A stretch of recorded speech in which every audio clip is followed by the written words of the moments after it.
¿Cómo está esa banda sumillosa? Muchas bendiciones, qué alegría estar nuevamente reunidos, como ya lo hemos mencionado y subrayado, alrededor de la preciosa palabra, con un corazón dispuesto para escuchar la voz de Dios. Cuánto énfasis en la Biblia acerca de cómo escuchas la palabra de Dios, texto tras texto, libro tras libro. Ese es el gran énfasis, cómo escuchamos la palabra de Dios. Bueno, pues seguimos en el tema, estamos en el capítulo 13, pero antes, abramos nuestras Biblias en el capítulo 13 del Evangelio de Mateo. Continuamos con esta reflexión, esta lectura a través de este capítulo 13, las parábolas del Señor, tan conocidas, tan enseñadas, tan predicadas y también tan sacadas de contexto, diría yo. Hay tantas interpretaciones tan extrañas derivadas de las parábolas del Señor que bien vale la pena poner atención y tomarnos el tiempo para escucharlas, reflexionarlas y ponerlas en el corazón. Capítulo 13, comenzando en el verso 24. Me acompañan en esta ocasión, vamos a cubrir hasta el verso 43 y lo que vamos a hacer es leer toda la porción. Así es de que, y creo que, no creo, si algo es importante en esta enseñanza es la lectura de la palabra de Dios. Por lo tanto, hagámoslo con el énfasis que podamos darle, con claridad que podamos tener y con quietud, para escuchar con atención y sobre todo con el corazón la palabra de Dios. Les refirió otra parábola diciendo: el reino de los cielos es semejante a un hombre que sembró buena semilla en su campo. Pero mientras dormían los hombres, vino su enemigo y sembró cizaña entre el trigo y se fue. Y cuando salió la hierba y dio fruto, entonces apareció también la cizaña. Vinieron entonces los siervos del padre de familia y le dijeron: Señor, ¿no sembraste buena semilla en tu campo? ¿De dónde pues tienes esta cizaña? Él les dijo: un enemigo ha hecho esto. Y los siervos le dijeron: ¿quieres pues que vayamos y la arranquemos? Verso 29. Él les dijo: no. No sea que al arrancar la cizaña, arranquen también con ella el trigo. Dejen crecer juntamente lo uno y lo otro hasta la siega.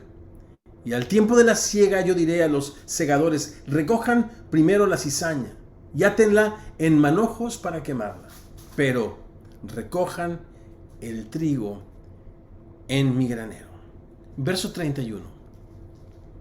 Otra parábola les refirió diciendo: el reino de los cielos es semejante al grano de mostaza que un hombre tomó y sembró en su campo, el cual, a la verdad, es la más pequeña de todas las semillas, pero cuando ha crecido es la mayor de las hortalizas y se hace árbol, de tal manera que vienen las aves del cielo y hacen nidos en sus ramas.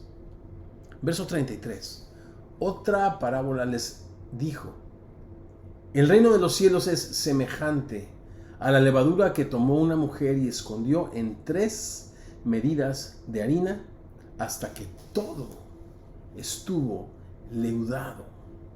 Todo esto habló Jesús por parábolas a la gente, y sin parábolas no les hablaba, para que se cumpliese lo dicho por el profeta cuando dijo: abriré en parábolas mi boca, declararé cosas escondidas desde la fundación del mundo. Entonces, despedida de la gente, entró Jesús en la casa, y acercándose a él sus discípulos le dijeron: explícanos la parábola de la cizaña del campo. Respondiendo él, les dijo: el que siembra la buena semilla es el Hijo del Hombre. El campo es el mundo. La buena semilla son los hijos del reino, y la cizaña son los hijos del malo. El enemigo que la sembró es el diablo. La siega es el fin del siglo, y los segadores son los ángeles. De manera que como se arranca la cizaña y se quema en el fuego, así será en el fin del siglo. Enviará el Hijo del Hombre sus ángeles y recogerán de su reino a todos los que sirven de tropiezo y a los que hacen iniquidad. Y los echarán en el horno de fuego, allí será el lloro y el crujir de dientes. Entonces los justos resplandecerán como el sol en el reino de su Padre. El que tiene oídos para oír, que escuche.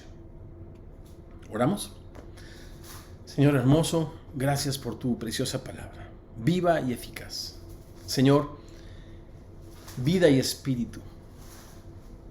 Señor, que llega y nos confronta, nos vitaliza. Señor, nos muestra tu gloria. Señor, eso es lo que oramos. Abre nuestros ojos para que veamos en ella las maravillas de tu ley. Y contemplando, Señor, en ella tu gloria como en un espejo, sigamos siendo transformados como tu imagen, como por tu espíritu. Es lo que oramos los semillosos, quienes decimos así sea. Amén y amén. ¿Qué semana hemos tenido? Una semana reflexionando, una semana conversando, guardando, por supuesto, en nuestro corazón la maravillosa parábola del sembrador, la primera de estas 8 que presenta este capítulo.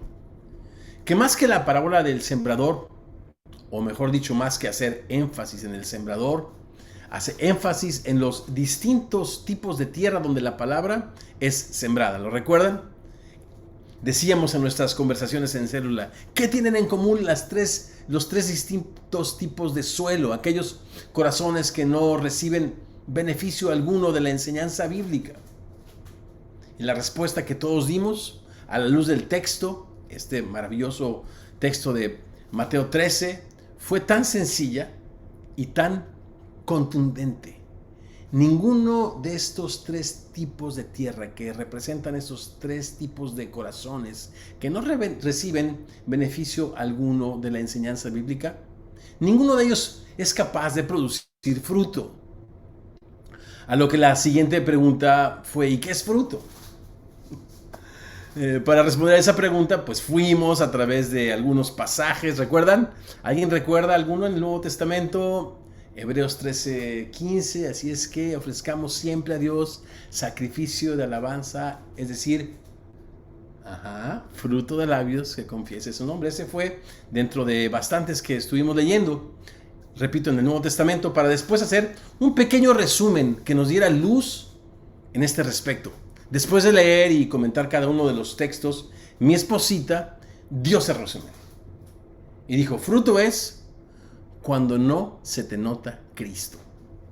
Así de sencillo.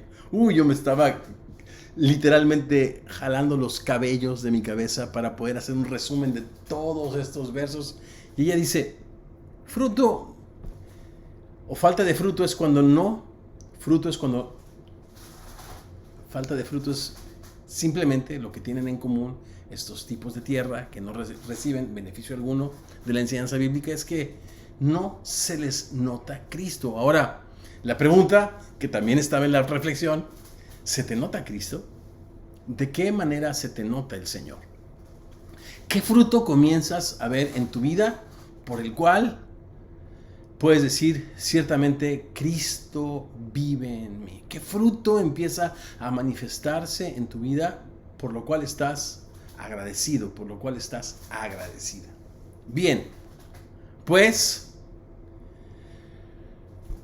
comparemos nuestras respuestas de nuestras conversaciones en células con las siguientes 3 parábolas que nos presenta el capítulo 13, mientras aprendemos directamente de Jesús cómo es el reino de los cielos. Esa es la frase que se repite una y otra vez. El reino de los cielos es semejante a, el reino de los cielos es semejante a, el reino de los cielos es semejante a. Pues bueno, reflexionemos acerca de cómo es el reino de los cielos. El reino de los cielos es, en primer lugar, un lugar seguro para todos, refiriéndome a la parábola del trigo y la cizaña. En segundo lugar, el reino de los cielos es incomprensible para algunos. Parábola del grano de mostaza. Y en tercer lugar, el reino de los cielos es despreciable para otros. Parábola de la levadura. Recordemos un poco que ya lo hicimos en nuestra actividad de Kahoot, bien por los Francescos hasta Chile. Recordamos un poco de lo que aprendimos la semana pasada acerca de las parábolas.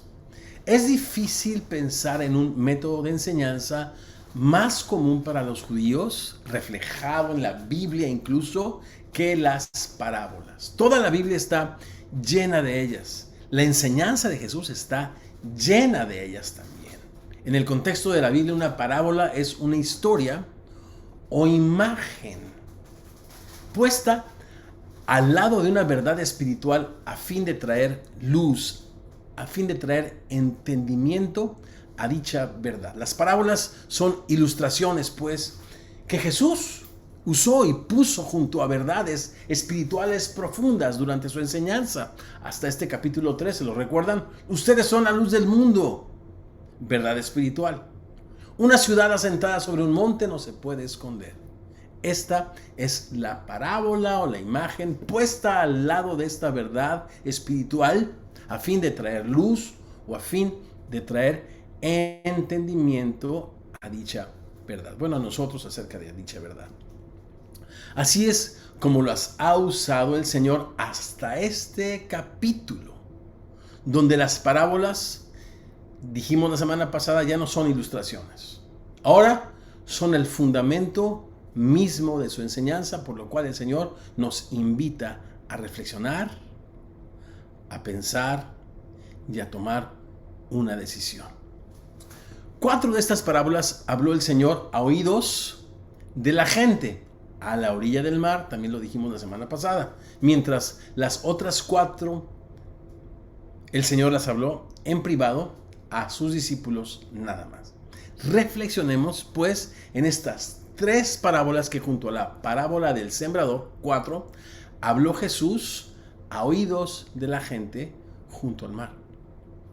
En primer lugar, la parábola del trigo y la cizaña, un lugar seguro para todos. Esta cizaña de la que habla esta parábola es muy común en Palestina y se parece mucho al trigo, excepto que sus frutos son negros. En sus primeras etapas o cuando esta planta es joven, es imperceptible la diferencia de esta con el trigo, por lo que es preciso dejarla crecer hasta cerca de la cosecha para poder distinguirla y entonces, como dice el Señor, en la cosecha, cegar una y cegar la otra. Bien. Es interesante que en esta parábola las semillas son los hijos del reino, mientras las cizañas son los hijos del malo. Quien, cuando todos dormía, el malo vino y la sembró. Es la diferencia. ¿Cuál diferencia pudieras encontrar entre esta parábola y la del sembrador? Es que en la parábola del sembrador la semilla es la palabra y acá son los hijos del reino la semilla, pero la cizaña son los hijos del malo. Ahora, la instrucción de Jesús en su parábola para todos sus siervos es: no arranquen la cizaña, déjenla que crezca juntamente con el trigo. Nos es tan fácil juzgar a la gente que no se decide por Jesús. Este es un grave problema que hay en mí. Como decía el apóstol Pablo, y yo lo reconozco, yo sé que en mí, esto es en mi carne, no mora el bien. Y hay una tendencia, en este caso, a juzgar a la gente que no se decide por el Señor. Es tan común que desechemos a los que a nuestro parecer no son el trigo que nuestro Dios ha sembrado en su campo, en su reino. Una cosa es clara: no nos toca a nosotros conocer los secretos del corazón de los hombres. Estos serán revelados por el Evangelio cuando Jesucristo se manifieste. Y es que los niveles de misericordia de Dios sobrepasan toda comprensión humana. Recordemos el Salmo 103 que dice: como el Padre se compadece de los hijos, así el Señor se compadece de los que le temen. Y pienso yo, o en aquellos que llegarán a hacerlo, porque hubo un tiempo en que yo no temía a mi Dios y Él tuvo compasión y misericordia y paciencia para conmigo, porque Él conoce nuestra condición y se acuerda de que somos nada más y nada menos que polvo. Siempre he pensado que es más fácil recibir y disfrutar la gracia de Dios que transmitirla. De hecho, transmitir la gracia de Dios no nos es tan sencillo. Y lo he meditado mucho porque yo mismo, repito, soy así. Me gusta disfrutar de la gracia de Dios, pero qué difícil para nosotros, para mí, es reflejarla, es transmitirla. ¿Cuántos pasajes, cuántas historias en la Biblia nos muestran lo corrompido del corazón del hombre? ¿Qué me dicen, por ejemplo, del profeta Jonás, que cuando Dios le habló de su misericordia hacia aquel pueblo cruel y malvado de Nínive, huyó de su presencia y huyó de su misión? Prefirió morir en el vientre de un pez antes de ser un instrumento de gracia, de misericordia en las manos de Dios hacia los terribles, crueles ninivitas, enemigos de Dios y de su pueblo. El reino de Dios es semejante a esa cizaña sembrada por el malo. Aquellas personas a quien Dios quiere darles hasta el final una oportunidad. ¿Se saldrán con la suya? Por supuesto que no. La explicación de la parábola en el verso 41 y verso 42, Jesús dice: enviará el Hijo del Hombre a sus ángeles y recogerán de su reino a todos los que sirven de tropiezo y a los que hacen iniquidad, y los echarán en el horno de fuego, y allí será el lloro y el crujir de dientes. Nadie que se apartó del Señor, que le rechazó, le fue bien. Ninguno de estos impíos se saldrán con la suya. Por supuesto que no. Hay una vindicación para todos aquellos que confían, siguen y sufren persecución por causa del Evangelio, por supuesto. Pero hasta ese momento, el Padre esperará paciente por si alguno de ellos se arrepiente. El Señor no retarda, dice el apóstol Pedro, su promesa, según algunos lo tienen por tardanza, sino que es paciente para con nosotros, no queriendo que ninguno perezca, sino que todos procedan al arrepentimiento. ¿Cuántas historias de Jesús puedes recordar con este principio? El reino de los cielos, pues, es un lugar seguro para todos, donde todos tenemos un lugar, donde Jesús nos extiende a todos una oportunidad, porque no hay diferencia por cuanto todos pecamos y estuvimos, y muchos están todavía destituidos de la gloria de Dios. Pero de tal manera amó Dios al mundo que dio a su Hijo unigénito para que todo aquel, otra vez, el reino de los cielos, un lugar seguro para todos hasta el fin, para todo aquel que crea en Él, no se pierda. No es voluntad de nuestro Padre que nadie se pierda, sino que todos obremos al arrepentimiento. Ese es el corazón de nuestro Padre. Y nuestro trabajo no es ni juzgar, ni criticar, ni estorbar la obra de Dios, sino orar por si Dios les concede que se arrepientan. Porque caras vemos, pero con razones no sabemos. Eso no viene en la Biblia, pero está implicado acá. En segundo lugar, el reino de los cielos también es incomprensible para algunos. Parábola del grano de mostaza. La primera impresión que causa esta parábola cuando es leída, la del grano de mostaza, ¿no? Que un hombre siembra y cuando crece, crece desmedidamente. Esta primera impresión, repito, cuando uno la escucha, pues es evidente. Me refiero a la importancia de los pequeños comienzos. El ministerio mismo del Señor así fue. Comenzó pequeño. Fue desapercibido.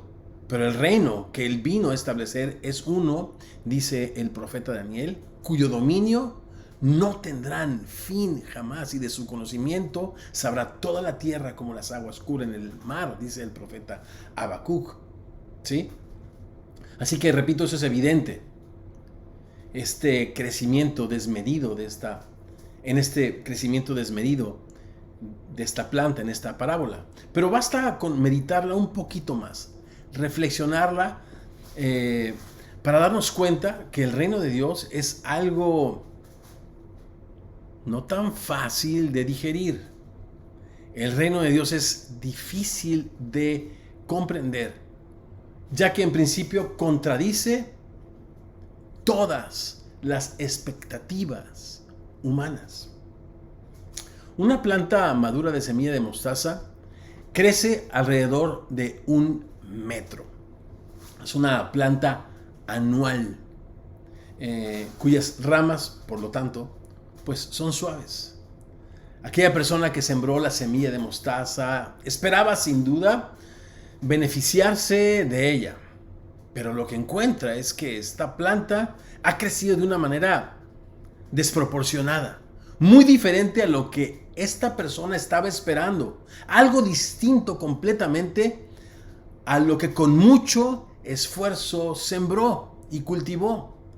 Y en lugar de beneficiarse de su fruto, ahora los pájaros se benefician de su fruto, tanto que se cubren y disfrutan de su sombra. ¿Qué error tan grande es servir a Dios pensando que Él está obligado a producir el fruto tal y como nosotros lo esperamos? Este chasco me lo he llevado yo una y otra vez. Esto me suena como a tratar de poner en deuda a Dios con el hombre. ¿Cuántas veces en Semilla hemos hecho ministerio arduamente? Y yo al principio me he frustrado muchísimo porque el resultado de todo el trabajo y de los recursos no es exactamente como lo esperábamos. No olvidemos que los planes de Dios siempre son mejores que los nuestros. Así es el reino de Dios. Aunque no podamos estar en control de ello. Y eso nos frustra. Quisiéramos controlar las cosas, ¿no? Y en Estados Unidos el ministerio es muy corporativo, se miden los grados, se mide la humedad, se mide cada cosa que sucede dentro de las 4 paredes de la organización, porque la iglesia es el cuerpo de Cristo. Y esto se hace pues porque se quiere tener control de las cosas. Pero el reino de los cielos va en contra de todas nuestras expectativas y nos invita a reconocer que el Señor está en control y nos invita a ser pues pacientes y confiar tanto en el proceso como en el resultado. Jeremías 29:11 nos dice: porque yo sé los pensamientos que tengo acerca de ustedes, dice el Señor, pensamientos de paz y no de mal, para darles el fin que esperan. ¿Podemos confiar en esto? Esta porción la leyó Gavita en todo su contexto, pero me encanta: aquel que es poderoso para hacer las cosas mucho más abundantemente de lo que pedimos o entendemos. Así como este hombre se sorprendió por la misericordia y el poder de Dios de una manera desmedida, al punto de que no solamente él, sino muchos más se beneficiaron. Estos pájaros que jamás pensó él y no estaban en su radar que pudiesen ser beneficiarios. Así dice este texto en Efesios 3:20. Él es poderoso para hacer todas las cosas mucho más abundantemente de lo que pedimos o entendemos, según el poder que actúa en nosotros. A Él sea la gloria en la iglesia de Cristo Jesús por las edades, por los siglos. Amén y amén. Comenzamos una obra, comenzamos una célula, y de repente toma un rumbo y un giro que Dios le quiere dar, porque sus siervos a Cristo Jesús sirven, y no pudiésemos nosotros juzgarles qué hacen o qué dejan de hacer, porque para su propio Señor están firmes o caen. Pero nosotros somos llamados a ser hacedores de la palabra de Dios, y repito, pues confiar tanto en el proceso como en el resultado que el Señor tiene para su obra. El reino de los cielos efectivamente es un lugar seguro para todos, hasta el final. Es incomprensible para muchos. Y en último lugar, el reino de los cielos es repulsivo para otros. Parábola de la levadura. La voy a leer. Otra parábola les dijo: el reino de los cielos es semejante a la levadura que tomó una mujer y escondió en 3 medidas de harina hasta que todo fue leudado. En la Biblia la levadura es un símbolo de corrupción. La levadura es capaz de corromper toda la masa con la que se le mezcle, por lo que parece ser que todo el proceso de fermentación que la levadura produce es un proceso de descomposición, es un proceso de putrefacción. Por esta razón la levadura es un símbolo en la Biblia de esto que es contagioso, esto que es corrupto y corruptible, esto que es despreciable, llamado pecado. Es casi como decir que el reino de Dios es como el óxido que corrompe el metal. Imagínate Jesús diciendo en estos tiempos: el reino de los cielos es semejante al óxido que corrompe el metal, o el virus que amenaza la vida humana. Esta es una imagen provocativa, una imagen repulsiva que produce rechazo en la mente de los que la escucharon, sin duda. Similar a lo dicho por Jesús cuando dijo: porque vino a ustedes Juan en camino de justicia y ustedes no le creyeron, pero los publicanos y las prostitutas le creyeron. Y ustedes, viendo esto, no se arrepienten después para creerle. ¿Qué? ¿Voy a seguir el ejemplo de traidores, de ladrones y de rameras? Pudieron haber dicho aquellos religiosos. Desde la perspectiva de los incrédulos y fariseos, las prostitutas y los publicanos eran esa corrupción y esa muerte, ese pecado repulsivo y contagioso. Pero ¿qué dice la Biblia en el Nuevo Testamento? ¿Y cuál ha sido hasta ahora el ministerio de Jesús? Siempre a favor de los que no pertenecen, de los que no valen, de los que no tienen, esto es, de los pecadores, porque repito, no hay diferencia. Para algunos estas parábolas describen un reino en otro lugar, en otro tiempo, pero esta es la imagen del reino de Dios hoy con nosotros, donde el Señor vino a allanar los montes, pero a levantar aquellos valles que en humildad, en arrepentimiento, con llanto y con fe, le dicen a Jesús: Señor, ten piedad de mí, pobre pecador. Recordemos lo que dice Pablo y lo que escribe a los Corintios en su primera carta, en el capítulo 1, versos 27 al 29. Lo necio del mundo. O sea, imagínate esta mujer que en su ofrenda, en estas tres porciones de masa, esconde, es invisible para los ojos, pero poco a poco es más evidente, porque la gracia de Dios se nota, se deja ver. Lo necio del mundo, esta levadura del Señor escogió para avergonzar a los sabios. Lo débil del mundo, lo corrompido, lo contagioso para avergonzar a lo fuerte, lo vil, lo despreciable, lo repulsivo, lo menospreciado es que Dios ha escogido, y lo que no es, para deshacer aquello que el hombre y la religión ha hecho, para que nadie se jacte en la presencia de Dios, porque todo es de Él, porque todo es por Él y porque todo es para Él. Oramos, familia.